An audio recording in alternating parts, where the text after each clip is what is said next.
Good morning friends. तो prelims booster का आज हम अपना पहला टॉपिक देखते हैं जो कि है नेशनल स्टार्टअप अवार्ड्स 2021। तो जो हमारा department for promotion of industry and internal trade है, अब ये डिपार्टमेंट है ministry of commerce and industry के अंडर। तो उन्होंने एप्लीकेशंस मांगी हैं, रिप्रेजेंटेशंस मांगी हैं ताकि नेशनल स्टार्टअप अवार्ड्स जो 2021 है उसको अनाउंस किया जा सके। उसके लिए उन्होंने नॉमिनेशंस मांगी हैं बेसिकली, ठीक है। तो उसका देख लेते हैं थोड़ी सी डिटेल्स क्या है कि ये स्टार्टअप्स को बूस्ट करने के लिए ये एक इनिशिएटिव शुरू किया था डीपीआईआईटी ने, मिनिस्ट्री ऑफ कॉमर्स ने, ताकि जो हमारे इंडिया के स्टार्टअप्स हैं ये इंडिजनाइजेशन की तरफ मूव कर सकें। और जो आत्मनिर्भर भारत अभियान जो हमारा है, जो जिसमें सेल्फ रिलायंट इंडिया का जो हमारा मोटिव है, उसकी तरफ जो भी स्टार्टअप्स अपना कंट्रीब्यूशन कर रहे होंगे उन सबको रिकॉग्नाइज करने की बात की गई है इसमें। जैसे इसमें प्राइज़ है, एक 5 लाख का कैश प्राइज़ है। फिर उनको इंटरनेशनल एक्सपोजर मिलेगा, उनका नाम होगा उन स्टार्टअप्स का। तो एक तरह से उनका जो है मोर देन 5 लाख का ही उनका फ़ायदा है। उनको बहुत ज़्यादा मार्केटिंग मिल जाएगी, इंटरनेशनल एक्सपोजर मिल जाएगा, इवन नेशनल एक्सपोजर भी मिल जाएगा। फंडिंग मिल जाएगी उनको, बहुत सारे इन्वेस्टर्स मिल जाएंगे एक तरह से उनका जब नाम हो जाएगा। तो ये नेशनल स्टार्टअप अवार्ड्स जो हैं वो उन स्टार्टअप्स को एक तरह से प्रमोट करने के लिए, ठीक है।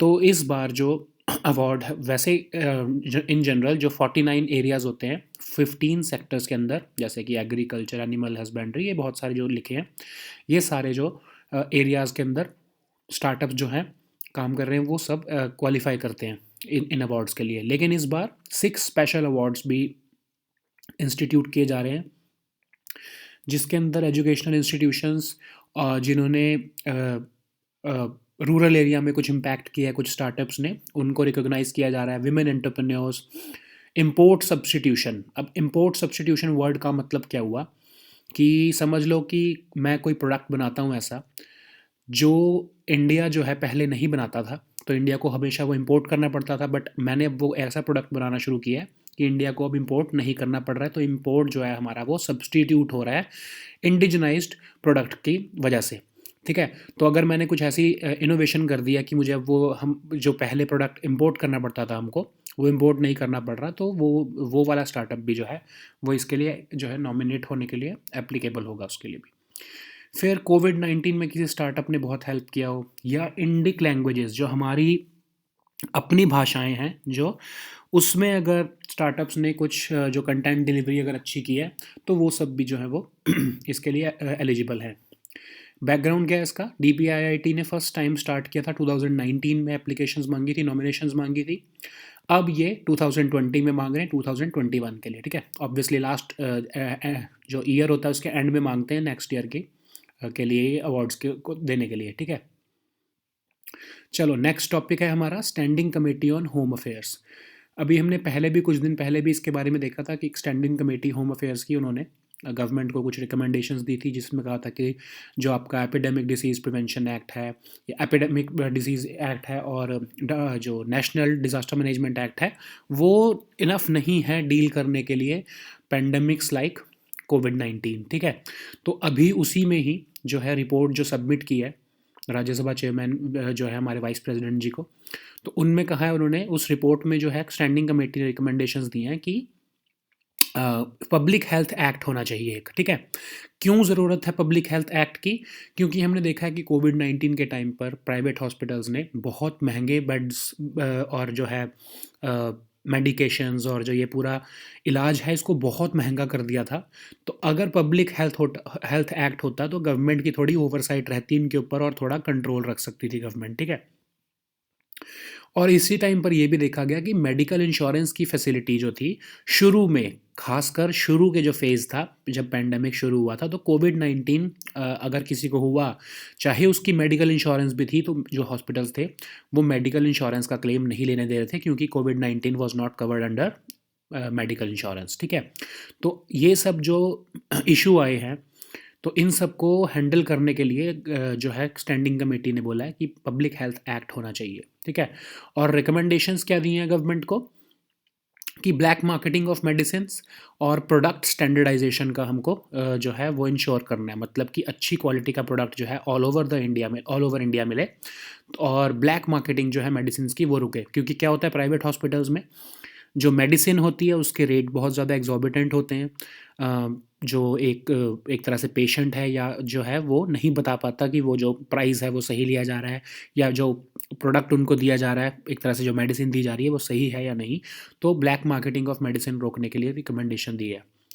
गवर्नमेंट को कहा है कि आप अवेयरनेस कैंपेन्स चलाओ कि जो हमारी जो जेनरिक ड्रग्स हैं उनको प्रमोट करने की आप बात करो, ताकि जो है एक्सपेंसिव ड्रग्स जो है वो लोग ना खरीदें अगर जो है उसके जेनरिक ड्रग अवेलेबल है तो। दूसरा रिकमेंडेशन, एक और रिकमेंडेशन क्या दिया है कि जिन लोगों की इंश्योरेंस कवरेज है, मेडिकल इंश्योरेंस जिन लोगों ने करा रखा है, तो उनको कोविड-19 की ट्रीटमेंट उनके लिए कैशलेस होनी चाहिए, ठीक है। और कहा है कि जो हमारा नेशनल डिज़ास्टर मैनेजमेंट एक्ट है, क्योंकि हम आपको पता है कि जो कोविड-19 से लड़ रही थी गवर्नमेंट, तो उसने 2 एक्ट्स का यूज़ किया, एक तो एपिडेमिक डिसीज़ एक्ट और एक नेशनल डिज़ास्टर मैनेजमेंट एक्ट। तो जो डिज़ास्टर मैनेजमेंट एक्ट के अंदर नेशनल डिज़ास्टर मैनेजमेंट अथॉरिटी है, उसमें एक स्पेशल विंग बना दो ऐसा, जो कि पैंडेमिक्स को डील करने के लिए स्पेशलाइज्ड विंग हो, ठीक है।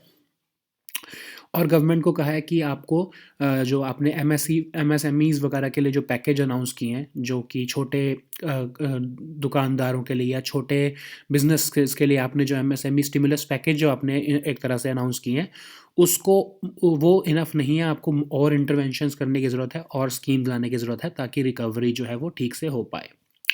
और एक और रिकमेंडेशन बहुत इंपॉर्टेंट है, वो कहा है कि क्योंकि पेंडेमिक के टाइम पे स्कूल बंद हैं, तो कुछ जो हमारे जो गवर्नमेंट स्कूल्स हैं खासकर, वहाँ पर मिड डे मील की जो सुविधा होती है बच्चों के लिए, तो जब क्योंकि अब स्कूल बंद पड़े तो बच्चों को वो मिड डे मील नहीं मिल पा रही है, तो इसलिए गवर्नमेंट ने कहा है कि आप ऐसा कुछ इसका ऑल्टरनेटिव ढूंढो कि गवर्नमेंट जो बच्चे हैं उनको मिड डे मील मिल पाए। क्योंकि हमने देखा है कि नेशनल फैमिली हेल्थ सर्वे, अभी हमने कल ही पढ़ा उसके बारे में, तो देखा है कि हमारा जो है माल न्यूट्रिशन की प्रॉब्लम बहुत ज़्यादा आ चुकी है हमारी कंट्री में लास्ट 5 इयर्स में। तो पैंडेमिक के टाइम पे तो वो और ज़्यादा जो है वर्स हो चुकी होगी, तो उसको डील करने के लिए मिड डे मील जो है वो एक बहुत इंपॉर्टेंट हमारा एक टूल होता है, तो उसको जाने मत दो अपने हाथ से, और उसका यूज़ करके मेल न्यूट्रिशन जो है उसका हम इलाज मतलब जो है उसका रिस्पॉन्स दे सकते हैं मिड डे मील के थ्रू।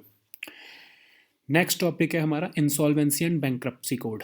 तो गवर्नमेंट ने डिसाइड किया है कि जितनी भी इंसॉल्वेंसी एंड बैंक्रप्सी कोड के अंदर जो प्रोसीडिंग्स चल रही हैं, तो उसको मार्च 31 2021 तक सस्पेंड कर दिया जाए, ताकि अगर कुछ बिजनेसेस जो हैं वो ठीक से नहीं चल पा रहे, उनको ब्रीदिंग स्पेस मिल जाए, उनको टाइम मिल जाए कि वो दोबारा रिकवर कर जाएं। क्योंकि अगर वो रिकवर नहीं करेंगे और अगर हम उनके ऊपर आईबीसी लगा देंगे, तो ऐसे बहुत सारे बिजनेस जो हैं वो सब लिक्विडेट हो जाएंगे, वो सब ख़त्म हो जाएंगे, ठीक है।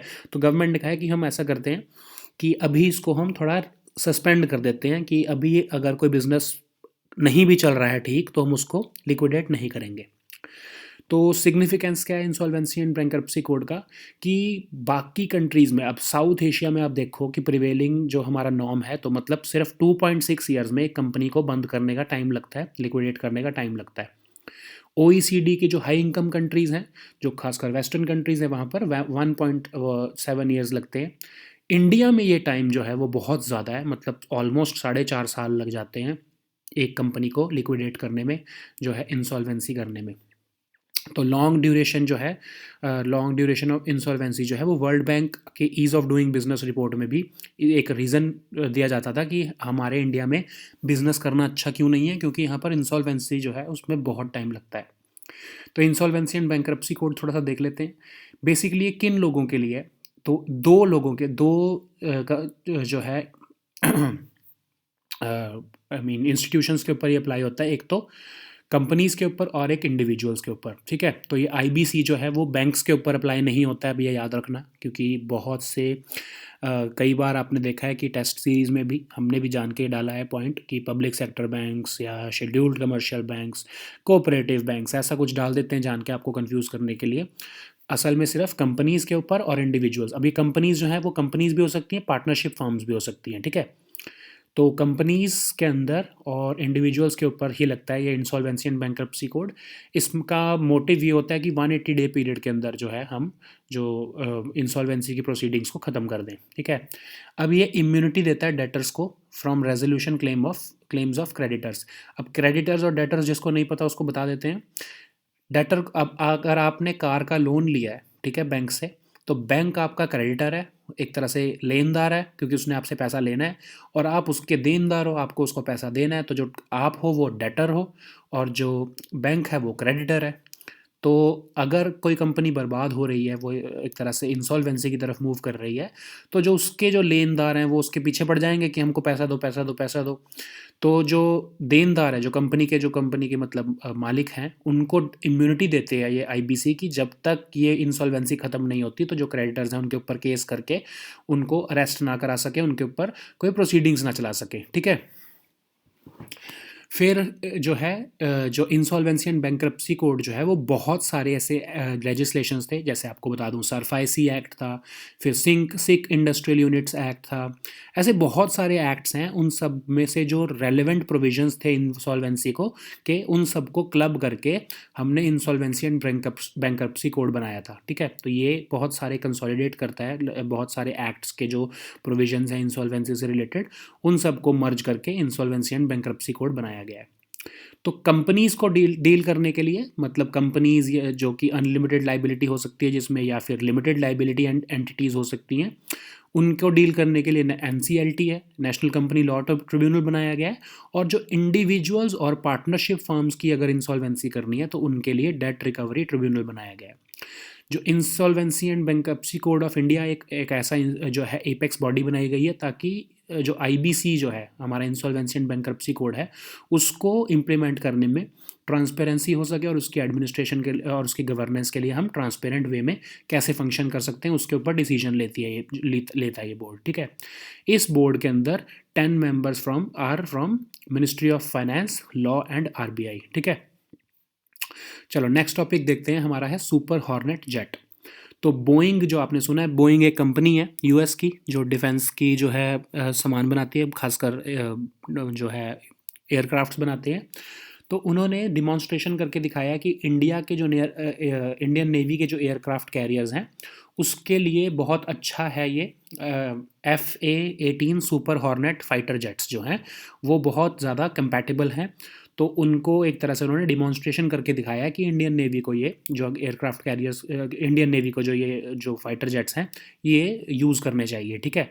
तो अब ये बोइंग एक तरह से कमर्शियल एंटिटी है, तो वो तो कहेगी, वो दिखाएगी ही कि हाँ बहुत अच्छी तरीके से चल रहा है। तो इसके बारे में हम देख लेते हैं सिग्निफिकेंस क्या है। तो इंडियन नेवी का एक व्यू है ये कि सुपीरियर वॉर फाइटिंग कैपेबिलिटी देता है इंडियन नेवी को ये सुपर हॉर्नेट फाइटर जेट, और नेवल जो है कोऑपरेशन यूएस और इंडिया के बीच में भी बढ़ाएगा अगर हम इसको प्रोक्योर कर लेते हैं। तो सुपर हॉर्नेट्स जो हैं वो इंडियन नेवी और यूएस जो नेवी है वो दोनों मिलकर लाइफ टाइम जो है इस एयरक्राफ्ट की जो है सर्विसिंग वगैरह जो है वो कर सकते हैं पार्टनरशिप करके, ठीक है। और कहा है कि जो ऑलरेडी हमारे पास एयरक्राफ्ट कैरियर हैं INS विक्रमादित्य या विक्रांत, जो है हमारे INS विक्रांत, वो जो है वो कंपैटिबल हैं एक तरह से, क्योंकि वो स्टोबार मैकेनिज़्म यूज़ करते हैं। तो जो हमारा जो ये सुपर हॉर्नेट जेट है वो स्टोबार मैकेनिज़्म कंपैटिबल है। अब हम इसके बारे में भी देखेंगे भी आगे कि स्टोबार मैकेनिज़्म क्या होता है, कैटोबार क्या होता है, थोड़ा सा इसके बारे में आइडिया देख लेंगे भी आगे थोड़ा सा, ठीक है। तो एक तरह से सिग्निफिकेंस दिखाई है कि सुपर हॉर्नेट जेट जो है वो हमारे लिए बहुत अच्छा है और हमको इसको प्रोक्योर करना चाहिए। थोड़ा सा सुपर हॉर्नेट जेट्स के बारे में देख लेते हैं। वर्ल्ड के most legal advanced combat proven multi role frontline fighter jet है ये एक तरह से। यूनाइटेड स्टेट्स नेवी इसको यूज़ कर रही है अभी भी, और जून 2001 में सबसे पहली बार इसको जो है बनाया गया, ऑपरेशनलाइज किया गया, और जुलाई 2002 से ये USS अब्राहम लिंकन के ऊपर इसको जो है डिप्लॉय किया गया, ठीक है। फीचर्स क्या हैं इसके? टैक्टिकल स्ट्राइक्स, एयर रिकॉनेसेंस क्या होता है? नज़र रखना। एयर डिफेंस और मैरीटाइम रोल्स, इन सब के जो है ये मल्टी रोल इसके अंदर मल्टी रोल फॉर्मेट में चलता है ये।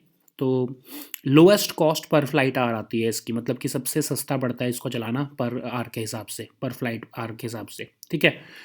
अब स्टोबार और कैटोबार जो है it's a very technical term, थोड़ा सा इसके बारे में आपसे यूपीएससी कभी भी नहीं पूछेगा ऑलमोस्ट। बट आपको थोड़ा सा एक आइडिया देने के लिए बता दूं कि स्टॉ बार और जो कैटो बार है उसमें फ़र्क क्या होता है कि एयरक्राफ्ट कैरियर के ऊपर प्लेन जो हैं वो उतरते हैं, तो उनको आपको पता है कि एयरक्राफ्ट कैरियर इतना बड़ा तो नहीं हो सकता कि वो बहुत बड़ा रनवे दे।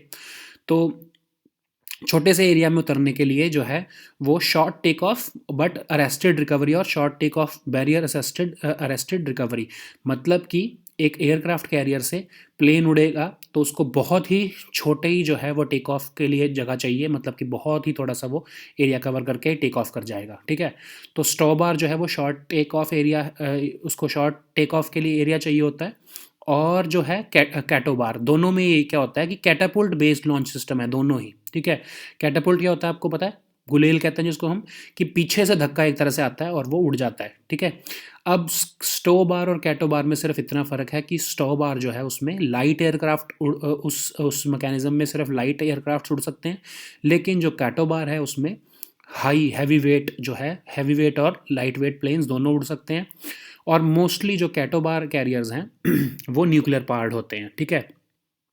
और जो कैटो बार होता है वो बेसिकली जो है यूएस ने आज तक, शुरू से लेकर आज तक कैटो बार का ही यूज़ किया है, वो स्टॉ बार जो है उसको यूज़ नहीं करता है, ठीक है, क्योंकि वो हैवी एयरक्राफ्ट को ही यूज़ कर रहा है बेसिकली अपने एयरक्राफ्ट कैरियर से चलाने के लिए।